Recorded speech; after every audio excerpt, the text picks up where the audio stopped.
Halo pemirsa, apa kabar Anda hari ini? Senang sekali Sarah dan Matlias dapat kembali menemani Anda dalam sebuah program talk show inspiratif ini dia Bincang Sehati. Ya, kalau kita berbicara tentang otak, memang ini adalah pusat dari segala perintah di tubuh kita. Makanya ini organ yang sangat penting dan juga beberapa organ yang lainnya gitu ya. Tapi kalau kita ngomongin tentang otak, memang salah satu risiko yang bisa terjadi pada otak adalah radang otak. Nah, radang otak ini apa sih penyebabnya? Gejalanya seperti apa? Terus kalau sudah divonis, didiagnosis bahwa ini mengalami radang otak, penyembuhannya gimana, pengobatannya? Makanya hari ini kita akan mengupas tuntas seputar radang otak. Tapi sebelum kita membahas tentang tema kita hari ini, kita akan membahas terlebih dahulu beberapa mitos atau fakta seputar gegar otak. Nah, ini pasti Anda sering banget mendengar istilah gegar otak tapi nggak ngerti. Istilahnya kalau kita taunya gegar otak itu ya mungkin karena kebentur palanya dan lain sebagainya. Nah, kita akan mengupas tuntas apa saja yang menjadi mitos ataupun fakta seputar gegar otak ya. Kita lihat yang pertama pemirsa ya. Gegar otak katanya hanya terjadi dalam olahraga. Nah, ini sering banget nih. Ini kebetulan pengalaman pribadi waktu kecil dulu itu di dekat rumah saya kebetulan ada lapangan bola. Jadi hampir setiap sore atau akhir pekan gitu ya, itu banyak banget orang main bola di situ. Dan kebetulan waktu itu pas banget di samping saya ada, saya kurang ingat lupa. Pokoknya ada di samping saya, dia itu bukan ketendang, maksudnya ada orang pemain bola nendang bolanya gitu ya, terus kena ke kepalanya gitu, pemainnya maksudnya yang ada di dekat saya gitu. Nah pertanyaannya gini, berarti kalau ngomongin gegar otak ini hanya terjadi dalam olahraga aja? Atau yang kayak, oh ya betul sih karena bayangin aja itu bola kaki kan keras banget gitu ya, apalagi tok, nah kena ke kepala. Bayangin dong, kita kejedot biasa aja puyengnya bisa minta ampun gitu ya.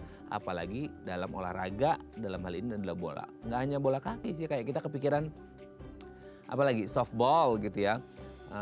Bola basket mungkin atau bola voli itu kan bisa kalau lagi nyemes push gitu ya dan lain sebagainya, atau sepak takraw gitu ya, itu kan beberapa jenis olahraga yang ada alatnya dalam hal ini kayak bola, atau mungkin juga ada beberapa olahraga yang lain yang sifatnya ya kayak martial art gitu sih, yang akhirnya ada physical contact antara satu pemain dengan pemain yang lain gitu ya.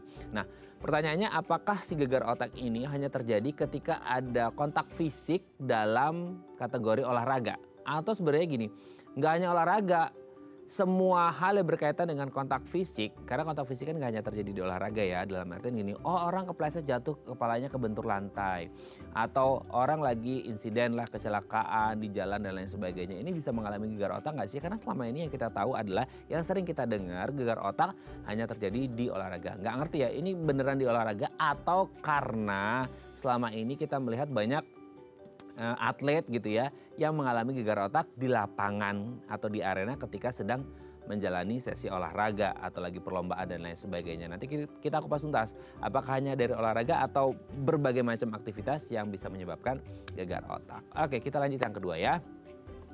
Gegar otak adalah cedera fisik. Jadi kita kepikiran oh gegar otak. Otak itu kan fisik gitu ya, kelihatan. Nah, jadi kalau kita ngomong gegar otak, oh berarti ini cedera fisik. Nah sebenarnya kalau kita ngomongin otak kan ya betul sih, dia fisiknya kelihatan gitu ya, segenggam itu si otak itu. Tapi kalau kita ngomongin tentang gegar otak, apakah hanya berdampak pada kayak, oh berarti kalau gegar otak, otaknya ada yang misal luka lah atau apa segala macem gitu ya. Atau sebenarnya ini lebih kompleks daripada cedera fisik aja. Bisa jadi gegar otak itu berpengaruh pada nggak hanya faktor fisik ya, tapi juga mungkin intelektualnya, mungkin bisa jadi emosionalnya, mungkin bisa jadi psikologisnya juga. Karena kita ngerti otak ini kan ada saraf-sarafnya dan lain sebagainya yang mengatur apa ya, intelektual tadi, ya emosional tadi, ya psikologis tadi. Nanti akan kita bahas ya, apa hanya sekadar fisik aja yang harus disembuhkan atau ini menjadi satu kesatuan yang utuh gitu ya dengan adanya intelektual, emosional, dan psikologis. Oke, kita lanjut yang ketiga ya. Gegar otak hanya terjadi ketika yang bersangkutan pingsan. Nah ini dia sering banget ya. Ini juga berkaitan dengan yang poin yang pertama tadi itu yang saya ceritain. Ketika ada orang ketendang kepalanya, bukan ketendang kepalanya, maksudnya ada bola ditendang terus kenain kepala, orangnya pingsan gitu ya, jatuh pingsan. Nah selalu kita kepikiran, waduh ini kalau sampai pingsan ini berarti gegar otak. Nah, apakah semua kasus gegar otak itu selalu ditandai dengan pingsan atau kehilangan kesadaran? Atau bisa jadi ada beberapa kasus atau mungkin banyak kasus malahan lebih dominan gitu ya.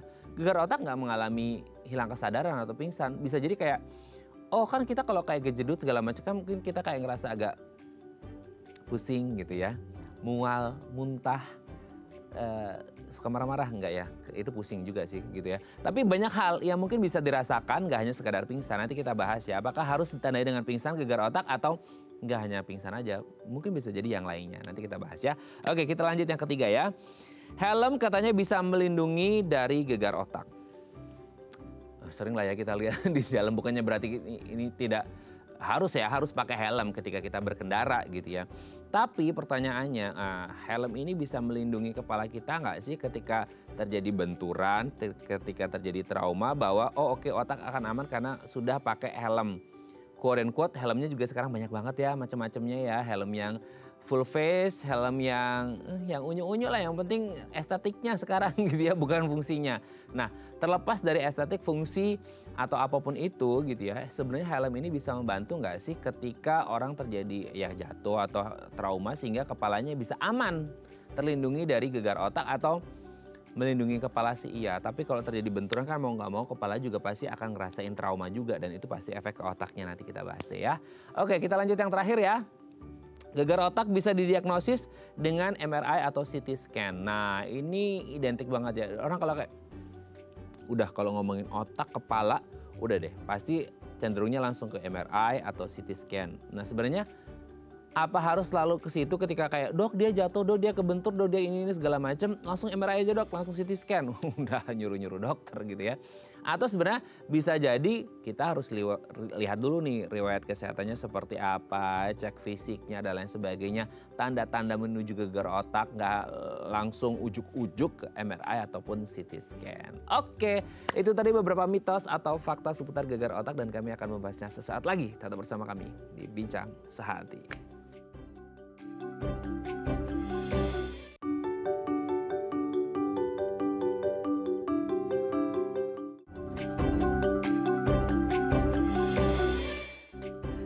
Baik, Anda masih bersama kami di Bincang Sehati. Tadi di segmen sebelumnya kita sudah membahas mitos atau fakta seputar gegar otak. Nah, untuk mengonfirmasinya ini beneran fakta atau mitos belaka telah hadir bersama kami di studio Bincang Sehati. Ada Dr. Raka Janitra SPBS, dokter spesialis bedah saraf dari Rumah Sakit Royal Taruma. Selamat pagi Dokter Raka, apa kabar Dok? Selamat pagi Mas, kabar baik. Sehat ya? Sehat. Kembali lagi kita ngobrol di sini ya Dok ya. Oke Dok, hari ini kita akan membahas seputar radang otak. Tapi sebelum itu kita bahas dulu mitos fakta seputar gegar otak. Yang pertama nih Dok. Gegar otak hanya terjadi dalam olahraga. Kebetulan nih sering banget kita dengar kayak orang lagi main sepak bola, kena kepalanya bukan ketendang, kena bola gitu ya. Atau orang main apalah gitu, boxing tinju gitu ya, atau muay thai lah, atau apa martial art dan lain sebagainya. Sehingga orang ngerti definisi gegar otak dari olahraga. Jadi kalau di tempat yang lain mungkin kayak kecelakaan itu bukan gegar otak, itu karena trauma karena kecelakaan. Nah itu beda sama atau gimana? Hanya di olahraga aja? Mitos, jadi tidak hanya di olahraga. Gegar otak kalau bahasa kedokterannya concussion ya. Jadi sering disebut concussio atau concussion. Segala macam bentuk trauma yang membuat cedera ke kepala dan otak, itu gegar otak. Mau dia karena olahraga, tinju, kena bola, atau misalnya kecelakaan lalu lintas, jatuh dari ketinggian, tapi pas kebetulan kenanya kepala dulu gitu ya. Atau bahkan cuman guncangan aja, tanpa ada benturan. Oh, itu bisa jadi gegar otak juga? Bisa jadi gegar otak. Oh, jadi nggak hanya olahraga, pokoknya apapun yang bisa menyebabkan benturan atau trauma di kepala dan efeknya ke otak itu bisa jadi gegar otak. Gegar otak ya. Oke. Nah itu pemirsa ya. Jadi selama ini mungkin kita pikirannya hanyalah seputar olahraga, tapi di luar olahraga juga bisa mengalami gegar otak. Makanya harus dijaga baik-baik kepalanya ya. Oke, kita lanjut yang kedua. Gegar otak itu cedera fisik. Jadi karena kita ngomongin otak, ya otak itu fisik, ada bentuknya. Beda dengan psikis gitu yang tidak terlihat gitu ya. Maksudnya penyakit-penyakit yang like mental health gitu. Nah, kalau gegar otak ini benar-benar fisik aja atau bisa jadi dia nyangkut ke yang lain, karena kita kepikiran kan otak itu pengatur segalanya. Ya mulai dari mungkin fisik tubuh kita, ya kecerdasan kita, intelektual kita, emosional kita juga, dan pasti pengaruh ke psikis kita juga gitu dok. Fakta cedera fisik nomor satu kalau misalnya dia cedera kepala, gegar otak gitu ya, itu ada cedera fisiknya dulu. Baik apakah cederanya itu secara anatomis terlihat atau tidak. Jadi ada yang gegar otak sampai perdarahan, kan kita bisa lihat perdarahannya ya. Atau ada juga gegar otak yang kalau kita foto ini ya nggak ada, tidak terlihat ada perdarahan gitu ya. Tapi kalau misalnya apakah itu cedera fisik? Iya itu cedera fisik. Kalau apakah bisa mengganggu sampai perilaku, emosi, tergantung bagian mana yang terganggu. Kalau memang pas kena ke bagiannya yang memang mengganggu emosi, ya dia akan terganggu. Kalau kena ke perilaku, dia akan terganggu perilakunya. Kalau kena motorik, kekuatannya akan terganggu. Tergantung lokasi mana yang terganggu. Tergantung lokasi mana. Kalau cedera fisik itu udah pasti gitu ya. Cedera fisik pasti. Itu pasti, tapi lagi-lagi nih di bagian mana kenanya sehingga dia bisa pengaruh ke emosi, perilaku dan lain sebagainya gitu ya. Oke, jadi harus diketahui bahwa cedera fisik ini bisa jadi pengaruh ke beberapa hal tergantung kenanya di mana. Tapi kalau cedera fisik itu udah pasti ya. Oke, kita lanjut yang ketiga nih dok. Gegar otak hanya terjadi ketika yang bersangkutan pingsan. Nah ini juga sering banget. Dia nggak pingsan berarti dia nggak gegar otak gitu. Kalau dia pingsan berarti oke, ini fix gegar otak. Gimana tuh dok? Tidak harus pingsan. Jadi gegar otak itu memang cedera, jadi terjadi trauma pada otak, bisa disertai pingsan atau tidak. Pingsan itu memang salah satu gejalanya ya, memang salah satu gejalanya. Tapi tidak selalu, kalau dia tidak pingsan berarti tidak kena gegar otak. Bisa aja dia gegar otak tapi tidak ada gejala pingsannya. Apakah ketika orang ini pingsan berarti let's say ya, mungkin tingkatan dari gegar otaknya lebih parah dibandingkan yang tidak pingsan? Secara umum iya, tapi kita juga nggak bisa pastikan. Jadi beberapa gejalanya itu kan kayak nyeri kepala, pingsan, muntah gitu ya. Kalau pingsan apakah dia lebih berat? Pada umumnya iya, Kenapa? Kalau misalnya dia pingsan, sebetulnya untuk mengetahui ini lebih berat, mana yang lebih berat, kita perlu penunjang, kita perlu foto. Ketika itu sudah ada cedera fisik lebih lanjut, ada perdarahan, misalnya di otaknya gitu ya, itu relatif akan lebih berat dibandingkan dengan yang tidak ada perdarahan. Oke. Jadi kondisinya memang seperti itu gitu dok ya. Oke, kita lanjut setelah ngomongin pingsan, kita ngomongin helmnya.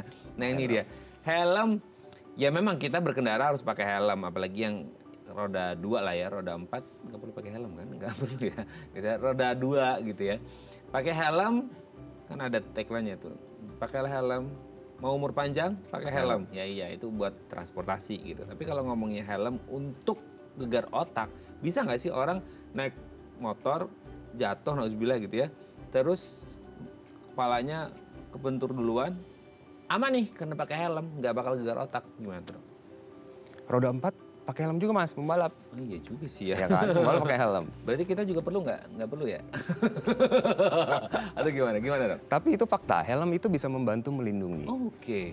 Apakah jaminan bahwa ketika pakai helm tidak akan terjadi gegar otak? Itu tidak.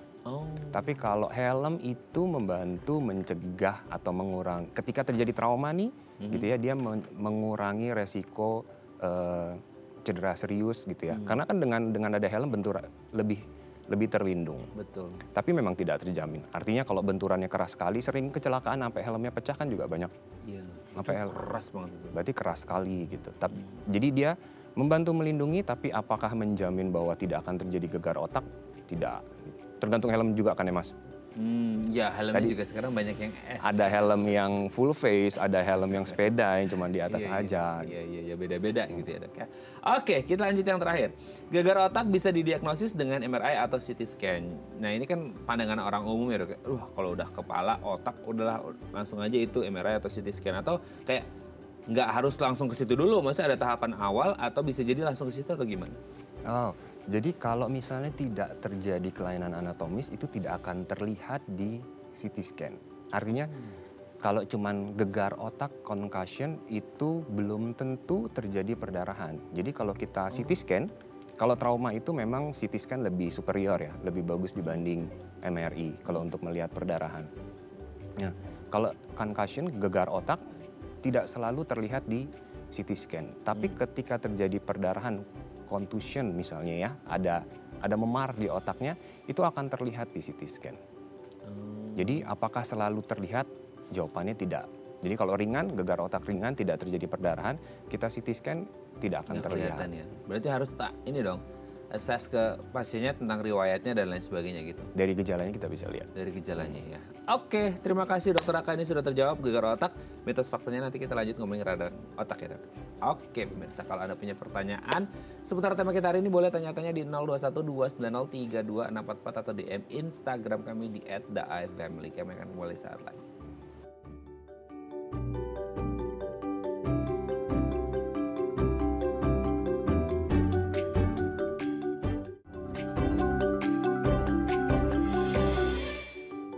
Baik, karena masih bersama kami di Bincang Saat Ini, kita masih membahas tema kita hari ini seputar radang otak. Kalau Anda punya pertanyaan seputar tema kita hari ini boleh tanya-tanya di 0212903244 atau DM Instagram kami di @theifamily. Kita masih bersama dengan Dr. Aka Janitra SPBS, dokter spesialis bedah saraf dari Rumah Sakit Royal Taruma. Oke Dok, kita lanjut lagi. Radang otak. Ya kalau secara umum kita ngerti lah otak gitu ya. Nah kalau ada radang, ini seperti apa? Kayak peradangan, inflamasi atau gimana sih Dok? Radang otak itu kondisinya seperti apa? Betul, jadi radang otak. Radang itu kan memang inflamasi respon tubuh ya. Respon tubuh terhadap kita sebutnya iritan. Iritan tuh ada benda asing. Bisa patogen kayak misalnya bakteri, virus atau bukan patogen.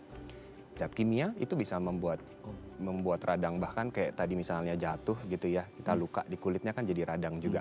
Nah ini terjadi di otak, kita sebutnya encephalitis bahasa kedokterannya ya. Jadi radang otak, proses inflamasi dari otak. Inflamasi, nah penyebabnya apa sehingga terjadi itu? Apakah tadi ada ya bakteri, virus, kuman atau apa yang akhirnya terjadi inflamasi itu gitu? Secara umum paling banyak memang kalau kasus radang otak itu virus paling banyak, herpes simplex. Oke. Itu paling banyak, penyebab paling banyak. Itu penyebab paling banyak dan akhirnya bisa menyebabkan inflamasi. Maksudnya ada faktor-faktor lain juga berarti di luar itu? Ada, jadi virus bisa, bakteri bisa, faktor-faktor lain. Secara umum gini, jadi sebetulnya otak kita nih sulit untuk infeksi. Jadi otak kita ini punya pertahanan yang bagus gitu ya, namanya blood-brain barrier. Jadi di otak kita itu pembuluh darahnya itu, sel-sel endotelnya itu punya permeabilitas, jadi tidak sembarang zat itu gampang masuk ke otak. Jadi kalau misalnya sampai terjadi radang otak, ada virus misalnya atau bakteri masuk ke otak, berarti ada sesuatu nih, apakah barrier itu rusak atau misalnya dia punya gangguan imun. Punya gangguan imun misalnya dengan HIV AIDS, atau pasiennya lagi pengobatan kemoterapi, atau misalnya steroid jangka panjang gitu. Jadi faktor-faktor itu juga menentukan. Itu sampai bisa istilahnya jebol gitu ya Dok. Ya pertahanan si barriernya itu berarti virus, let's say kayak virusnya yang paling banyak itu benar-benar karena beberapa kondisi yang tadi sehingga mereka bisa berjalan mulus masuk ke otak, atau memang serangannya dari virusnya yang dahsyat sehingga bisa masuk gitu? Memang dua-duanya ya, viral loadnya juga mempengaruhi, tapi yang paling nomor satu itu adalah si barriernya itu. Jadi faktor si pasiennya sendiri. Ketika pasiennya itu imunnya rendah, barrier itu juga terganggu gitu ya. Jadi kuman itu, virus itu bisa masuk. Si barrier, faktor dari si pasiennya. Tapi kalau misal nih Dok ya, di tubuh orang itu ada si virus ini sendiri gitu. Terus barriernya, let's say quote unquote bolong lah gitu ya, pertahanannya gitu. Apakah semua virus ini bakal bisa masuk ke otak, atau bisa jadi meskipun itu terbuka virus itu nggak masuk? Atau karena dia peredaran darah jadi ikut, atau gimana? Virus bisa masuk, bahkan virus-virus yang lain itu juga semua bisa masuk. Tinggal sekarang kan meskipun dia masuk ada pertahanan tubuh juga. Ada pertahanan tubuh, tubuh akan membuat faktor inflamasi, dia akan membuat imun gitu ya. Nah, pada prinsipnya untuk virus itu kan sebetulnya self-limited disease, artinya pada akhirnya tubuh bisa beradaptasi membuat imun untuk melawan si virus. Nah tapi ketika imun itu terganggu, makanya tubuh itu tidak bisa mengatasi si virus ini. Makanya orang-orang sehat pada umumnya yang nggak punya gangguan imun ya, kan jarang jarang kejadian, jarang terjadi gitu loh. Untuk infeksi virus bisa sampai ke otak. Tapi ketika imunnya dia terganggu, daya tahan tubuh ibaratnya yang untuk melawan si virus ini berkurang gitu ya, itulah yang kejadian. Makanya bisa sampai ada di otak gitu. Oke. Tapi kalau ngomongin otak gitu ya, sehingga akhirnya virus ini masuk ke otak, sementara kita ngerti nih otak itu kan sumber ya perintah di tubuh kita gitu ya. Ini ibarat kata markas besarnya juga gitu. Bahaya banget ketika orang mengalami radang otak. Bahaya, ini salah satu penyakit yang cukup fatal ya. Artinya angka kematiannya itu cukup tinggi. Angka kematiannya dia bisa sampai 40-50% angka kematiannya. Belum ngomongin kecacatannya ya. Belum ngomongin kecacatannya. Jadi memang penyakitnya ini termasuk jarang, termasuk nggak banyak. Tapi kalau misalnya ada kena gitu ya, ini termasuk yang fatal. Gangguannya sama seperti trauma tadi gitu ya. Jadi tergantung bagian otak mana yang kena. Tapi pada umumnya ya kalau ensefalitis ini dia tuh punya predileksi, dia punya kecenderungan kena ke otak temporal samping. Makanya selain gejalanya tadi sakit kepala, muntah gitu ya, kadang ada pasien yang punya gangguan perilaku, perubahan perilaku gitu. Belakangan perilakunya berubah. Berubahnya gimana maksudnya? Dari kepribadiannya mulai dari emosinya, mulai dari kebiasaannya gitu. Oke. Itu salah satunya. Berbeda dari biasanya ya, kontras banget gitu ya. Nah tapi sebenarnya kalau kita ngomongin virus yang masuk gitu ya, dan itu berbahaya, itu ada nggak sih kayak ibaratnya kalau kita tuh woro-woronya ya, tanda-tandanya kerasa bahwa kan nggak langsung ujuk-ujuk langsung didiagnosis radang otak kan dok? Maksudnya kayak ya ibarat kata kalau kita mau demam segala macam kan ada infeksi virus masuk badan kita ngerespon dengan yang greges apa ya dok ya? Meriang. Ya demam naik gitu segala macam. Nah kalau di otak yang notabene pusat atau sumber perintah dan ada virus pasti kan ngerespon dong karena banyak saraf di situ atau gimana tuh? Iya, gejala awal betul kayak Mas bilang, dia akan mirip-mirip kayak flu, demam gitu ya, badannya nggak enak gitu. Spesifik kita udah mulai curiga nih, jangan-jangan ini sampai ke otak nih, jangan-jangan ini radang otak nih. Ketika dia mulai sakit kepalanya terus makin hebat, mulai ada kejang, kadang ditandai dengan kejang, perubahan perilaku tadi ya, sampai penurunan kesadaran. Udah mulai ada penurunan kesadaran, ada gejala-gejala itu kita udah mulai curiga. Ini jangan-jangan sudah melibatkan ke otak. Gitu. Itu yang membedakan, yang membuat kita curiga. Tapi maksudnya ada nggak sih dok kayak apa ya, kalau penyakit yang lain tuh masa inkubasi gitu ya, dari si virusnya masuk sehingga terjadi muncul gejala itu bisa langsung atau butuh waktu? Oh butuh waktu, pasti butuh waktu. Dan itu bervariasi, bisa sampai hitungan minggu. Ada yang cepat, ada yang gejala dia demam sakit kepala sampai penurunan kesadarannya itu cepat gitu ya. Ada yang awalnya dia sakit kepala meriang sampai butuh waktu beberapa hari baru terus kemudian sampai penurunan kesadaran. Tapi ada nggak sih maksudnya meriangnya, demamnya segala macam itu yang khas banget nggak sih? Kan sekarang tuh banyak banget ya dok ya penyakit yang gejalanya tuh kayak meriang dan flu dan lain sebagainya, yang demam jadi kayak nyaru gitu loh. Itu sulitnya nggak bisa. Kalau dari demamnya nggak bisa kita bedakan. Ya? Kalau dari pemeriksaan fisik dokter periksa gitu ya, ada sih yang bisa membedakan. Sering disertai kaku kuduk, jadi lehernya kaku. Apa dok? Kaku kuduk. Kaku uduk. Jadi kalau dokter nanti dia periksa pasiennya tiduran, kepalanya dipegang gitu ya, dia kayak kepalanya diangkat sama dokternya. Nah itu kaku. Itu tanda-tanda. Lehernya? Iya, kepalanya diangkat. Nanti kalau lehernya kaku kan dia nggak mau ngangkat kepalanya. Itu kali bukan ya? Bukan ya dok? Sih. Tapi itu salah satu pemeriksaannya. Oh gitu ya, salah satunya dia kerasa. Itu sakit? Kaku aja atau ketika dipegang, digerakkan dia sakit orangnya? Pada umumnya sakit ya, karena pasiennya pasti udah ngeluh sakit kepala tuh. Oke. Berarti dia kayak ada rasa tension di sini gitu ya? Betul, tegang. Pemeriksaannya namanya kaku kuduk. Oke. Berarti kalau dengan kondisi yang agak nyaru itu sehingga orang belum paham, ada nggak orang-orang karena gejalanya belum spesifik banget, kita sekarang ke kategori orangnya gitu. Entah mulai dari range usia kah, jenis kelamin kah, atau orang-orang dengan komorbid tertentu yang akhirnya mereka rentan nih dengan radang otak? Oh iya, berarti pasti kaitannya dengan faktor resiko tadi ya, karena kaitannya pasti dengan imunitas mereka, status imunitas.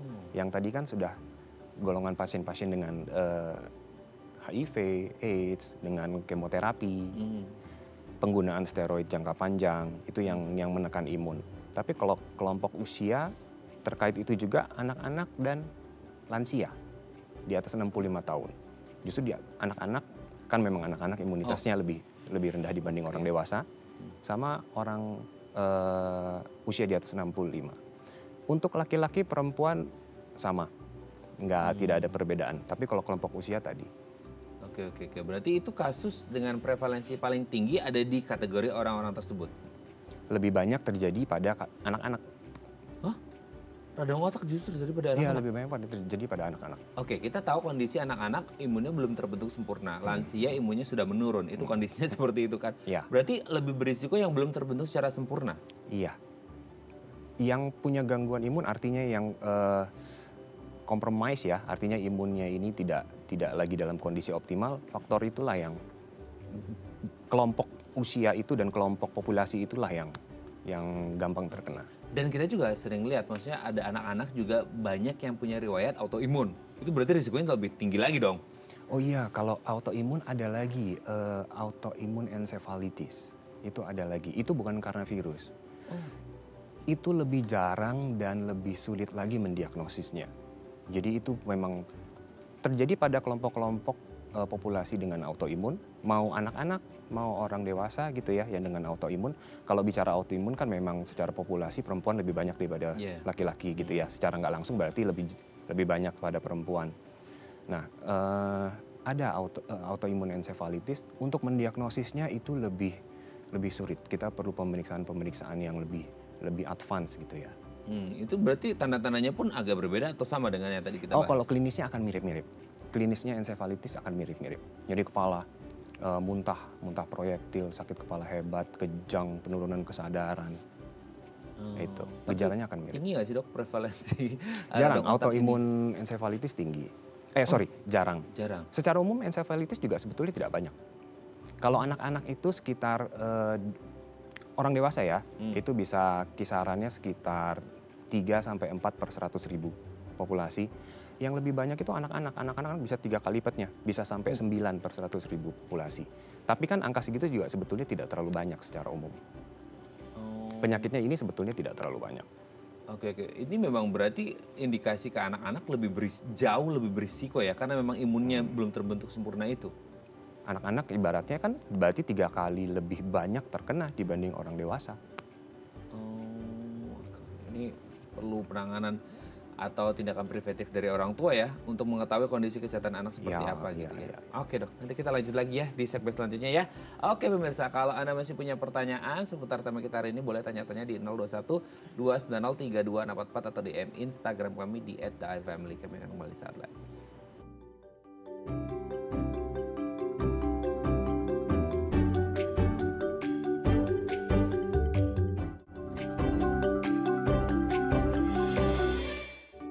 Baik, Anda masih bersama kami di Bincang Sehati. Kita masih membahas tema kita hari ini seputar radang otak. Kalau Anda punya pertanyaan seputar tema kita hari ini boleh tanya-tanya di 021 290 3244 atau DM Instagram kami di @theifamily. Kita masih bersama dengan Dr. Raka Janitra SPBS, dokter spesialis bedah saraf dari Rumah Sakit Royal Taruma. Oke, Dok, kita lanjut lagi.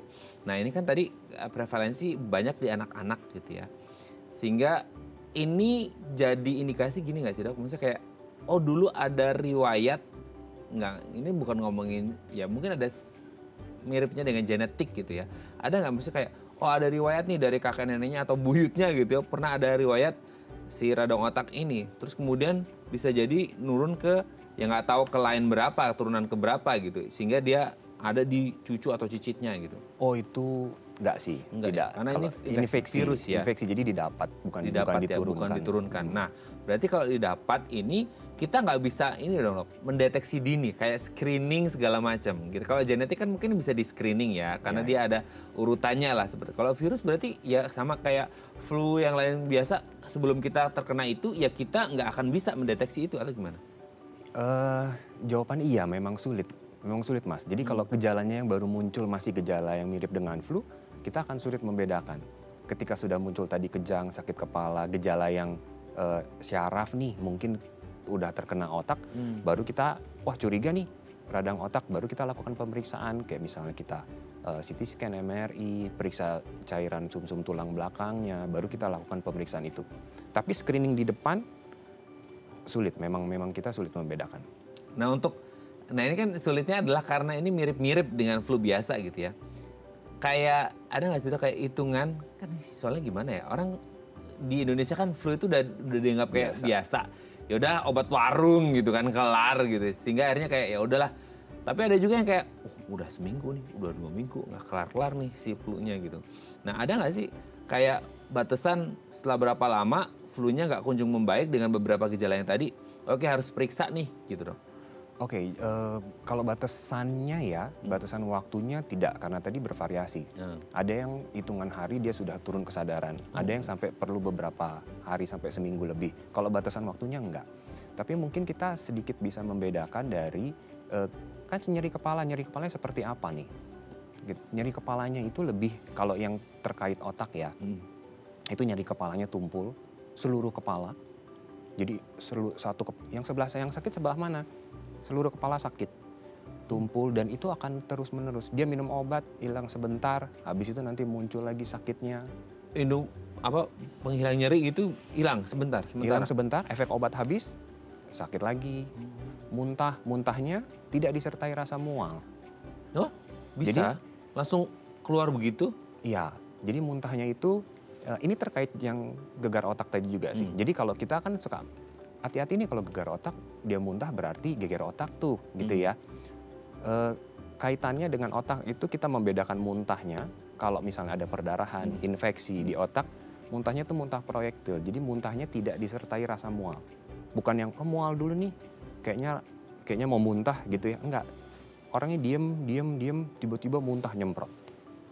Gitu. Dari gejalanya nyeri kepala, muntahnya itu kita bisa sedikit membedakan.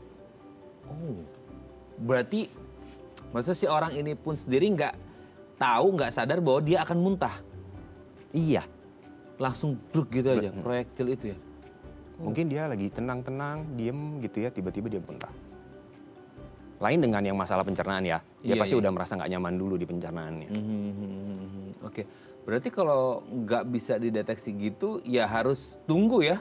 Harus tunggu gimana dok? Masa harus tunggu waktunya? Ada nggak maksudnya kayak keterlambatan penanganan karena orang ini ngerasa ini nyaru dengan flu biasa. Akhirnya karena udah berlarut-larut dan bukan beruntung. Masalahnya di orang ini kehilangan kesadarannya agak lambat nih gitu. Tidak langsung kayak 2-3 hari kehilangan kesadaran, tapi ini bisa sampai seminggu gitu gitu. Bisa lebih dari itu mungkin gitu.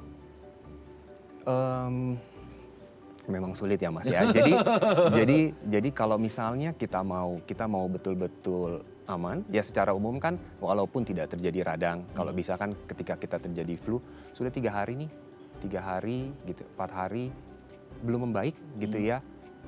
Ada bagusnya kita cari bantuan profesional. Ada baiknya kita tanya ke dokter.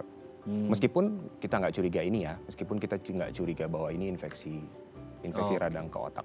Makanya sering banget kita ditulisin tuh di bungkus resepnya, jika sakit berlanjut hubungi dokter gitu ya. Jika setelah 3 hari itu berarti maksudnya bukan disuruh berobat lagi, maksudnya belum sembuh berobat, maksudnya mungkin ada indikasi yang lain, bukan hanya flu biasa gitu ya. Takutnya ini lebih serius gitu kan. Takutnya ada yang lebih serius, makanya dianjurkan untuk konsultasi lagi setelah 3 hari kalau kayaknya nggak ada perkembangan yang lebih baik gitu ya.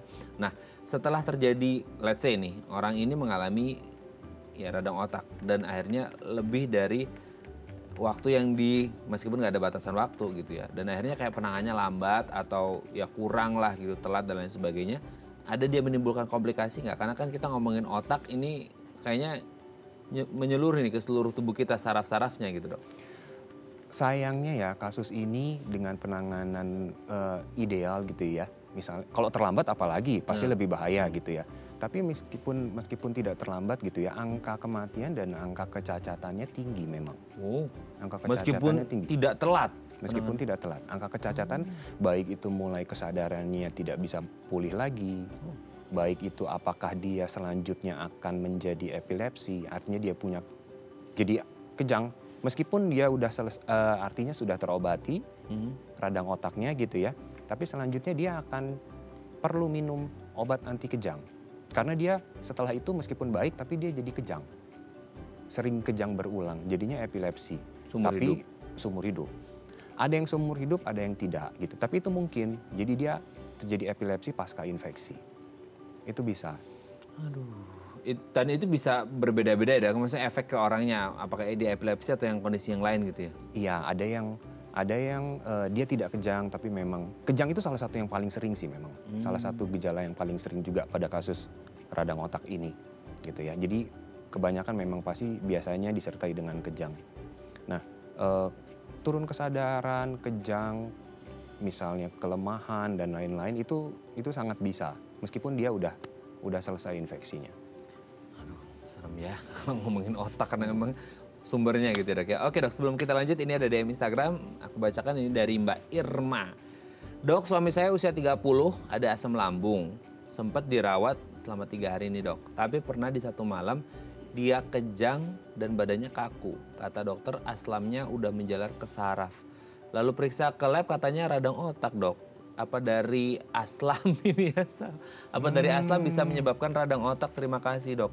Kayaknya aslam ini menimbulkan berbagai macam. Tapi kalau dari, nah ini 30 asam lambung sempat dirawat, kejang badan kaku, aslamnya menjalar ke saraf. Katanya gimana tuh, Dok? Kalau asam lambungnya menjalar ke saraf secara medis tidak ya, tidak. Mungkin pas kebetulan memang pasien ini terkena radang otak dan di awal itu ada gejala asam lambungnya juga. Oh, duluan radang otaknya dulu berarti? Iya, mungkin ini satu perjalanan penyakitnya. Kayak tadi dia kan awal-awalnya demam-demam, bisa muntah. Asam lambung kan biasanya orang mendeskripsikan asam lambung itu perutnya nggak enak, muntah, gitu ya, mual gitu ya. Tapi kalau asam lambung membuat jadi radang otak, secara medis enggak. Dia memang ada nih, memang virusnya itu sudah masuk gitu loh. Menimbulkan berbagai gejala. Mungkin salah satu gejalanya ini dideskripsikan sebagai asam lambung gitu. Oh, jangan-jangan karena asam lambung jadi radang otak, tapi sebetulnya enggak. Memang itu perjalanan penyakit si radang otaknya. Oh, mungkin nggak, Dok, semisal kayak ya memang dia kena virus nih di radang otak ini sendiri gitu ya, yang akhirnya menimbulkan ya tadi gejala kayak mual muntah dan lain sebagainya. Nah, mual muntah ini kan juga indikasi gejala-gejala dari si aslam juga kan, ketika dia terjadi reflux gitu ya. Nah, ada nggak kemungkinan kayak oh orang ini dulu ada aslam, udah perjalanan waktu gitu ya, terus dia kena virus. Nah, akhirnya yang muncul juga dari aslamnya, gejalanya itu bisa jadi kayak dua hal. Tumpang tindih itu bisa? Bisa, kalau misalnya dia punya memang penyakit sebelumnya, dia punya masalah asam lambung. Pas apes kebetulan kena nih gitu ya, kena radang otak gitu ya. Jadi gejalanya tumpang tindih disertai gejala asam lambungnya bisa. Karena kan kalau misalnya dia demam, penurunan kesadaran, nanti keluar hormon stresnya, intake makannya sulit. Asam lambung yang maksudnya predileksi penyakit lambung sebelum dia akan semakin jadi lebih parah. Ini berarti indikasinya akan kondisinya lebih burukkah ketika memang dia ada ya hubungannya ya tadi kan radang otak ada sedikit banyak dengan pencernaan ya, karena mual muntah dan lain sebagainya, itu bisa lebih parah kondisinya? Sebetulnya bukan hanya pencernaan sih, segala sesuatu penyakit, misalnya pasiennya punya diabetes, misalnya pasiennya punya yang lain, artinya penyakit yang lain itu akan memperparah. Si radang otak sendiri ini kan paling banyak infeksi. Nah, penyakit bawaan, bukan penyakit bawaan, artinya si pasien ini sudah punya penyakit apa sebelumnya, darah tinggi atau asam lambung atau masalah pencernaan, otomatis itu akan memperparah dibandingkan dengan pasien yang tidak punya penyakit apa-apa sebelumnya. Gitu. Kalau dengan kondisi yang tadi tekanan darah, diabetes dan lain sebagainya, berarti ya bukannya kita doain ya, kan kita ngomongin posibilitas. Itu tingkat kematiannya juga bisa lebih tinggi. Pasti. Morbiditas dan mortalitasnya pasti lebih tinggi. Aduh, serem banget. Pasti. Itu pengobatannya gimana ya? Paralel atau gimana? Nanti kita bahas lah ya di segmen terakhir ya. Oke, pemirsa, kami akan kembali saat lagi, tetap bersama kami di Bincang Saat.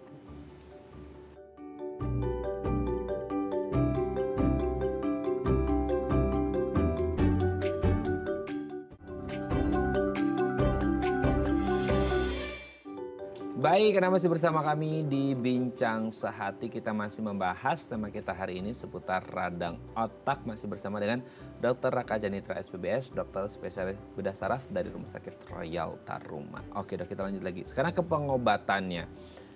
Ada nggak pengobatan beda dengan yang dia berdiri sendiri sama yang tumpang tindih tadi? Ini kayaknya berat banget ya. Karena kan yang tanpa tumpang tindih pun tingkat mortality rate-nya juga tinggi gitu ya. Apalagi tumpang tindih dengan komorbid yang lain, entah tekanan darah tinggi, diabetes dan lain sebagainya. Itu perbedaan ada di pengobatannya atau gimana? Pengobatannya pasti dua-duanya diobati ya. Dua-duanya diobati. Paralel ya? Paralel. Dia punya diabetes, dia punya darah tinggi, atau dia punya masalah pencernaan, itu pasti diobatin secara bersamaan dengan si radang otaknya. Kalau misalnya karena virus kan paling banyak gitu ya, dan tegak ini karena virus, kita kasih antivirus. Tapi bersamaan, karena kalau misalnya dia punya diabetes, gula darah tidak terkontrol, pasti pemulihannya pasti lebih lama. Tidak hanya infeksi virus, tapi secara umum kan diabetes itu memang virus, bakteri, itu kan dia punya potensi untuk memperlama, mempersulit penyembuhan. Oke, dok ini koreksi kalau salah ya. Ini kan kalau kita ngomongin virus, itu kan tadi dokter juga udah nyebut self-limited disease gitu ya. Nah, kenapa sih radang otak ini dia tidak berhenti sendiri dan sembuh sendiri, malah mortality rate-nya tinggi gitu? Mortality rate-nya tinggi itu karena kebetulan ini organ yang terkena otak ya. Jadi begitu dia rusak, terjadi meskipun anggaplah infeksinya radangnya ini selesai, tapi fungsi otak itu apakah nggak bisa langsung kembali seperti semula. Misalnya pasiennya jadi udah selesai radangnya infeksinya tapi dia tidak bisa sadar. Jadi kan nggak bisa aktivitas. Nanti mulai muncul penyakit komorbid yang lainnya. Infeksi paru-paru misalnya ya, karena dia baring terus. Oh, karena gangguan mobilitasnya ya? Kan dia nggak bisa bangun sendiri, dia nggak bisa jalan, artinya bedridden, dia tidur terus. Nanti dia mulai muncul infeksi paru-paru. Jadi terkadang juga belum tentu si radang otaknya ini secara langsung membuat penyebab kematiannya gitu loh. Jadi bisa masuk penyakit-penyakit yang lain. Nah pengobatannya tadi, jadi semuanya, misalnya terjadi infeksi paru-paru ya kita obatin juga. Self-limited disease, kematiannya tadi seperti itu. Cuman memang tadi kan pasien-pasien yang terkena radang otak ini memang golongan yang immunocompromised. Jadi kita memang dia imunnya terganggu nih. Karena kalau orang-orang normal yang tidak immunocompromised kan justru memang jarang terkena penyakit ini, radang otak. Jadi kenapa imunnya nggak bisa menyelesaikan ini gitu? Kenapa dia butuh bantuan dari medis? Ya karena memang imunnya dia terganggu. Oh berarti ini indikasinya, oke prevalensi paling banyak terjadi pada orang-orang dengan immunocompromised. Iya. Meskipun jarang yang non immunocompromised. Tapi kalaupun nauzubillah terjadi pada orang-orang non immunocompromised, berarti tingkat penyembuhannya lebih tinggi dong? Dibandingkan dengan yang immunocompromised, iya jelas. Berarti, tapi penyebabnya tetap sama karena si virus ini. Iya. Dan dia self-limited disease. Iya. Oke. Berarti apa ya? Kayak imun sistem tubuh dia yang akhirnya menghalau dan mematikan si virus ini sehingga dia bisa recover gitu ya. Peran utamanya artinya meskipun kita kasih antivirus gitu ya, tapi itu kalau untuk virus itu lain dengan bakteri. Kalau virus itu kan sebetulnya senjata utama kita adalah imun kita untuk mematikan virus. Lain dengan bakteri. Kalau bakteri itu kan memang antibiotik punya peranan yang besar juga gitu ya. Tapi kalau virus itu ya memang kita nomor satu senjatanya adalah imun kita. Antivirus kita berikan, tapi itu bukan senjata utamanya. Senjata utamanya si imun kita sendiri itu. Oke. Tapi kalau orang-orang dengan imunocompromised ini sendiri ketika terjadi radang otak gitu ya, meskipun mungkin sifatnya self-limited disease, tapi kan tadi dokter Raka sebutkan bahwa oh ini ngaruhnya ke saraf-saraf sehingga akhirnya mengaruh ke yang lain, menjalar ke yang mana-mana. Berarti ini indikasinya bahwa orang-orang dengan imunocompromised ini pasti kalau mengalami ini pasti akan efeknya. Minimal satu akan ada kena gitu ya dok ya? Akan ke organ lain maksudnya? Iya, ke organ lain. Efeknya. Iya, orang yang memang dengan imunocompromised itu kan memang rentan terhadap terjadi infeksi. Nggak hanya di otak, di paru-paru, di organ-organ lain juga. Ini kebetulan karena memang kumannya ke otak, jadinya radang otak gitu kan. Tapi dia memang pasien-pasien imunocompromised itu punya tendensi terjadi infeksi. Oke. Nah terkait juga dengan otak ini kan pusatnya persarafan gitu ya dok ya. Dan selama itu saya sering dengar oke kalau saraf itu kalau udah terganggu, udah rusak, kayaknya udah nggak bisa recover, nggak bisa regenerate gitu ya. Itu betul nggak? Betul. Jadi otak itu sulit ketika pun dia pulih selesai infeksinya atau cederanya gitu ya, fungsinya itu kita belum tentu akan pulih, dia akan pulih tapi belum tentu bisa kembali 100%. Oh, berarti kalaupun akhirnya orang ini let's say sembuh, recover dari si radang otak, akan ada ya Gejala konsekuensi sisa. yang lain, sisa-sisaannya gitu ya? Gejala sisa, ada sequelae-nya, ada gejala sisanya lah kita bilang. Oh. Apakah itu dia nggak sadar, apakah itu dia sadar tapi ada gangguan memori, gangguan kognitif jadi agak keterbelakang, jadi mundur gitu ya. Ataupun tadi misalnya dia jadi kejang, dia jadi epilepsi, seterusnya. Akan ada gejala sisanya. Ada nggak sih dok kayak pencegahannya dengan vaksin gitu? Dari awal hidup bayi atau anak-anak atau remaja dewasa gitu? Nggak ada? Nggak ada. Nggak ada. Jadi memang vaksinnya itu kan tergantung virus-virusnya ya. Tapi secara umum kayak misalnya ada vaksin untuk Japan encephalitis gitu ya. Tapi itu bukan penyebab paling banyak sebetulnya. Kalau untuk flavivirus itu Japan encephalitis itu ada vaksinnya. Tapi kan dia bukan yang paling banyak penyebabnya gitu. Semoga ke depan nanti ditemukan vaksinnya dok ya, sehingga kita bisa at least meskipun tidak menghindari tapi meminimalkan risikonya. Oke, Ya. Terima kasih dokter Raka, hari ini kita sudah banyak belajar dari dokter Raka. Semoga kita diberikan otak yang sehat terus gitu dok ya, tidak mengalami radang otak. Terima kasih dok, sehat terus, salam untuk keluarga di rumah dan teman-teman di rumah sakit. Terima kasih banyak Mas. Oke pemirsa, itu tadi perbincangan kita dengan Dr. Raka. Semoga bermanfaat ya. Saya Raden Matias pamit dan jangan lupa untuk terus menyaksikan konten-konten inspiratif dan menenangkan hati kami hanya di platform The Eye Plus. Sampai jumpa.